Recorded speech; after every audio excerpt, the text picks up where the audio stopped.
இல்லை, வேள்பாரி கதை வந்து ஒரு பெரிய கதை. அது வந்து ஒரு குறிஞ்சி நில மன்னனுடைய கதை, வாழ்க்கை, அதுக்குள்ளே இருக்கக்கூடிய கிளைக்கதைகள் அப்படிங்கிற போது ஒரு பெரிய கதை. அது ஒரு பார்ட்டாக வேள்பாரியை பண்ண முடியாது, 2 பார்ட்டாக பண்ணணும். அது வந்து பார்த்தோன்னா ஏற்கனவே அந்த வேள்பாரி கதையை திரைப்படமாக பண்ணுவதற்காக அது ரைட்ஸ் வாங்கி வச்சுருக்கார் சங்கர். வச்சு அதை திரைக்கதையாக பண்ணக்கூடிய வேலையை கிட்டத்தட்ட 1 வருஷத்துக்கு மேலே பண்ணிகிட்ருக்கார். அதை வந்து படமாக பண்ணுவதற்கான அந்த வேலைகள்லாம் பண்ணிகிட்ருக்கிறாரு.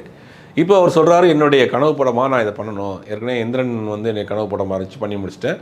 இப்போ இந்த படம் பண்ண போகிறாரு அப்படின்ற மாதிரி. இந்த படத்துக்கு யார் தயாரிப்பாளர்? இவ்வளோ பெரிய பொருட்செலவில் சமீபத்தில் 2 பெரிய தோல்வி படங்களை கொடுத்த சங்கரை நம்பி இவ்வளோ படத்தை இன்வெஸ்ட் பண்ணதுக்கு யார் இருக்கா அப்படிங்கிற கேள்வி தான் சமீப காலமாக சோசியல் மீடியாவில் பயங்கரமாக போயிட்டுருக்கு. சங்கரை பொறுத்த வரைக்கும் ஒரு ஒரு நல்ல இயக்குனருங்கிறத மாற்றுக்கிறது கிடையாது. சமீபத்தில் அவர் சரியாக 2 படம் சரியாக போகல அப்படிங்கிற மாதிரி ஒரு ஹிஸ்டாரிக்கல் மூவியை எடுக்கக்கூடிய அளவுக்கு அவருக்கு கெப்பாசிட்டி இருக்குது. ஹிஸ்டாரிக்கல் மூவி பண்ணுறப்ப நிறையா டீட்டெயிலிங் தேவைப்படும்.